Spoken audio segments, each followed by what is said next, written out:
Hola y bienvenidos. Hoy vamos a meternos de lleno en una pregunta que, casi 6 años después, sigue levantando muchísima polémica.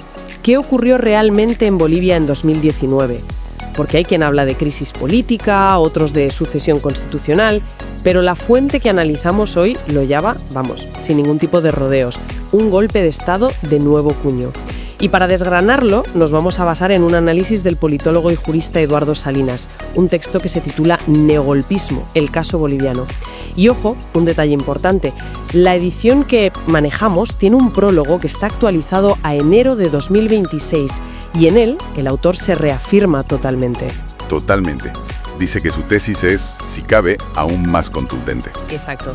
Y a ver, nuestra misión aquí no es sentar cátedra ni decidir quién tiene razón. Lo que queremos es entender el concepto de golpe suave o neogolpismo que él plantea, ver cuál es su marco teórico y cómo lo aplica pieza por pieza a todo lo que pasó en Bolivia.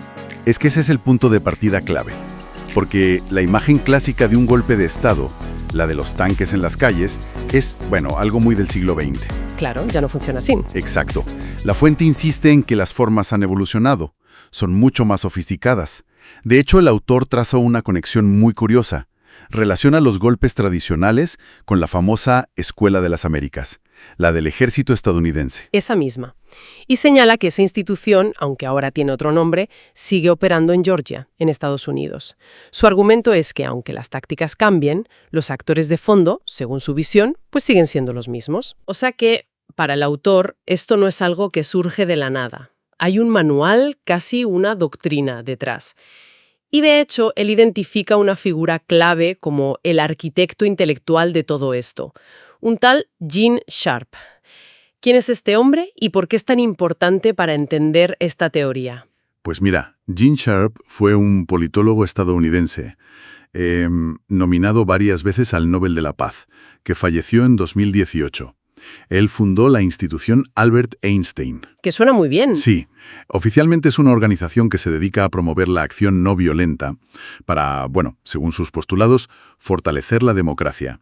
Pero, claro, su trabajo tiene una doble lectura muy controvertida. Sobre todo uno de sus libros, ¿no? El autor, Salinas, se centra mucho en una obra de 1993, De la dictadura a la democracia, y la describe casi como una guía de campo.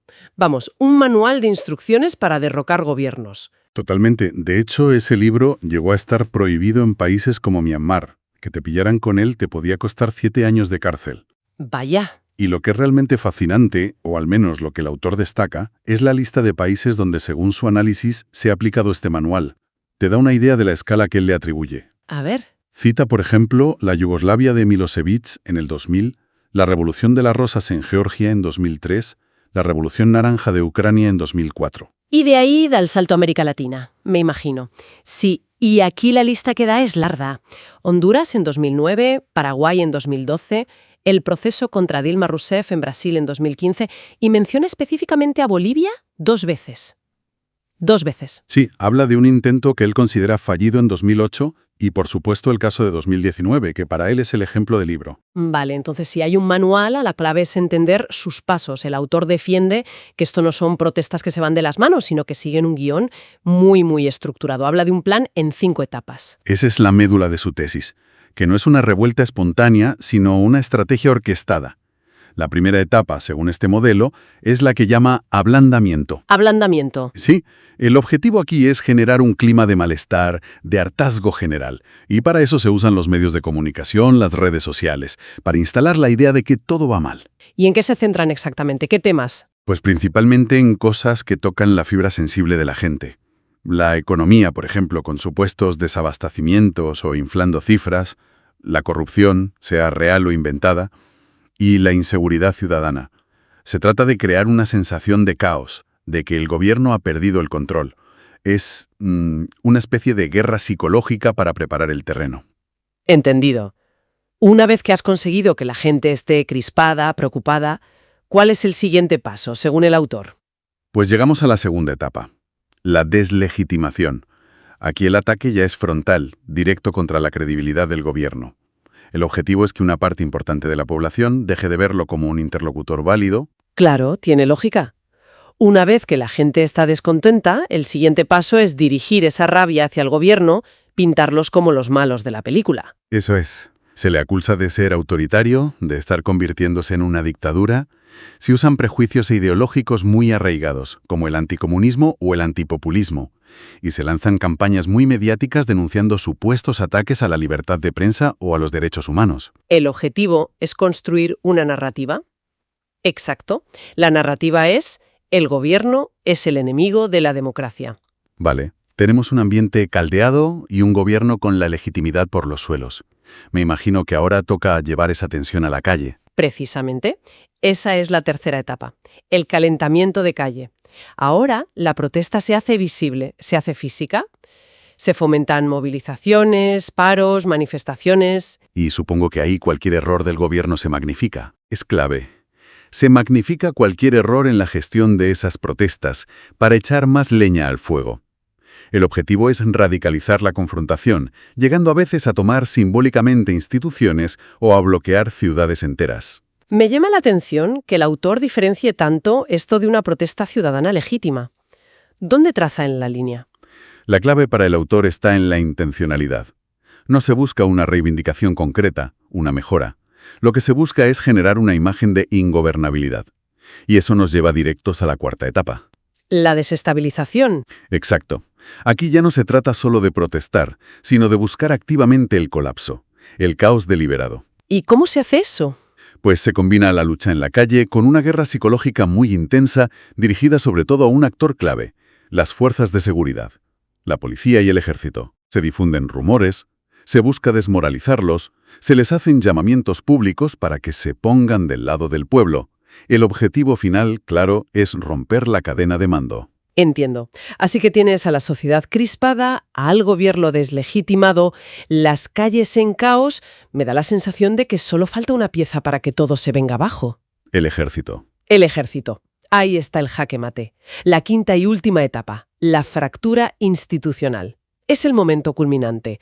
Con la presión en la calle al máximo y las fuerzas de seguridad divididas o directamente amotinadas, se fuerza un pronunciamiento de la cúpula militar o policial. Pero no hace falta que saquen los tanques, como decíamos antes. No, no hace falta. Basta con una declaración pública, una sugerencia al presidente para que dimita por el bien del país. Esa retirada de apoyo en la práctica le deja sin poder, le obliga a renunciar y con eso, para el autor, se consuma el golpe. Es un esquema muy detallado. Ahora lo interesante es ver cómo lo aplica a lo que pasó en Bolivia. El autor dice que en 2019 la estrategia se aplicó al completo, pero antes menciona un intento fallido en 2008. ¿Qué pasó entonces? Según Salinas, en 2008 se ejecutaron las 4 primeras fases. Hubo un clima de tensión enorme, sobre todo en la región de la Media Luna. Pero falló la quinta etapa. No consiguieron quebrar la lealtad de la cúpula policial y militar hacia el gobierno de Evo Morales. ¿No hubo fractura institucional? Eso es. Lo que sugiere que para 2019 la estrategia se había refinado, y me imagino que aquí entra en juego un factor que en 2008 no era tan determinante, las redes sociales. El autor habla de guerra de cuarta generación, se refiere a eso. Totalmente. Se refiere al uso masivo, coordinado de redes oficiales, de bots, de fake news, para manipular la opinión pública a una escala sin precedentes. Claro, y aplicando el modelo a 2019, la primera etapa, el ablandamiento, se habría basado en eso. La fuente cita a medios tradicionales como Los Tiempos o Página 7 y a analistas concretos como Iván Arias o Carlos Valverde como piezas clave en crear ese relato negativo. Y menciona también a colectivos. Sí. Habla de colectivos ciudadanos como Bolivia dijo no, y sobre todo de la difusión viral de la idea de fraude electoral meses antes de que se celebraran las elecciones. Vaya, se instala la sospecha antes incluso de que se cuentan los votos. Y luego, la deslegitimación, ¿cómo se materializa según el texto? Pues con una campaña muy agresiva para vender la idea de que Bolivia era una dictadura. El autor da ejemplos muy concretos, hasta un poco surrealistas, como un incidente en la institución aeronáutica Asana, donde se repartieron carpetas oficiales con el logo modificado para que pusiera Evo dictador. ¡Qué fuerte! Y también, claro, se magnificaron casos de corrupción, como el caso Zapata, para erosionar la imagen personal del presidente. Y de ahí al calentamiento de calle. Esta es la fase de la que más imágenes tenemos todos en la cabeza. Las pititas, los bloqueos. Sin duda. El autor se centra en el movimiento de las pititas, las cuerdas que se usaban para cortar las calles, como el gran símbolo de esa movilización. Señala el paro cívico de 21 días en Santa Cruz, que paralizó el motor económico del país. Claro, Santa Cruz es clave. Y destaca también cómo se usaron políticamente los graves incendios en la Chiquitanía, culpando directamente al gobierno para avivar todavía más el descontento. Con las calles incendiadas, literal y figuradamente, llega la desestabilización. ¿Qué ejemplos concretos da la fuente aquí? El más mediático, sin duda, es el de Fernando Camacho, uno de los líderes opositores viajando a La Paz con una Biblia y una carta de renuncia para entregarla en mano a Evo Morales en el Palacio de Gobierno. Recuerdo perfectamente esas imágenes. Un acto, según el autor, puramente teatral, diseñado para proyectar una imagen de vacío de poder, de ingobernabilidad. Y mientras tanto, se multiplicaban los vídeos y mensajes en redes pidiendo a la policía que se amotinara. Y finalmente, la fractura institucional. ¿Cuáles fueron los detonantes que, según Salinas, hicieron caer la última pieza del dominó? El texto identifica 3 momentos cruciales. El primero, el informe preliminar de la OEA sobre las elecciones. La fuente es muy crítica con él. Ah, sí. Sí, porque argumenta que sembró dudas de fraude basándose en fallos del sistema de conteo rápido, no oficial, el TREP, que es solo informativo, y no del cómputo oficial, que es el único legalmente vinculante. Espera un momento, porque eso que dice de la OEA es un punto muy importante. Pone en duda la credibilidad de un árbitro que para mucha gente era la voz neutral en todo esto. Es un giro de guión muy fuerte en la narrativa del autor. Totalmente. Y para el autor, ese informe es la chispa que enciende la mecha final. El segundo momento clave es el 8 de noviembre, cuando la unidad de élite de la policía, la UTOP, se amotina en Cochabamba. ¿Y la rebelión se extiende? Se extiende como la pólvora a otras regiones. Y el golpe de gracia, según el texto, llega 2 días después, el 10 de noviembre. La famosa sugerencia. La famosa sugerencia. El comandante en jefe de las Fuerzas Armadas, William Scaliman, aparece en televisión y con un tono muy solemne sugiere al presidente que renuncie para pacificar el país. Que no es una orden, pero... Pero para el autor no hay interpretación posible. Esa es la consumación del golpe. Y para rematar, la fuente cita unas declaraciones posteriores del propio Fernando Camacho, donde admitía que su padre había cerrado el acuerdo con militares y policías para que no salieran a reprimir las protestas y le retiraran su apoyo a Morales. Vale, hemos visto el cómo, según este análisis, un proceso en 5 fases ejecutado, según el autor, a la perfección. Pero una operación tan compleja necesita una motivación muy grande. ¿Apunta el texto a un porqué y a un quién? Sí, y aquí es donde el análisis conecta lo local con lo geopolítico. El argumento de fondo del texto es que el objetivo final del neogolpismo es siempre el mismo: instalar gobiernos dóciles a una potencia hegemónica para controlar recursos naturales estratégicos. Y en el caso de Bolivia. En el caso concreto de Bolivia, la fuente lo dice sin tapujos. El gran premio era el litio. Sobre la financiación. Menciona de dónde salió el dinero para sostener un paro de 21 días y toda esa logística. El texto recoge varias acusaciones que circularon en su momento. Habla de aportaciones de grandes empresarios privados, de los propios candidatos de la oposición. Y también señala directamente a una supuesta financiación externa. ¿Desde dónde? A través de Estados Unidos y de algunas ONG. De hecho, da un nombre concreto, el de Carlos Sánchez Berzain, un exministro boliviano exiliado en Estados Unidos, y su Fundación para la Democracia como uno de los presuntos canales para financiar las movilizaciones.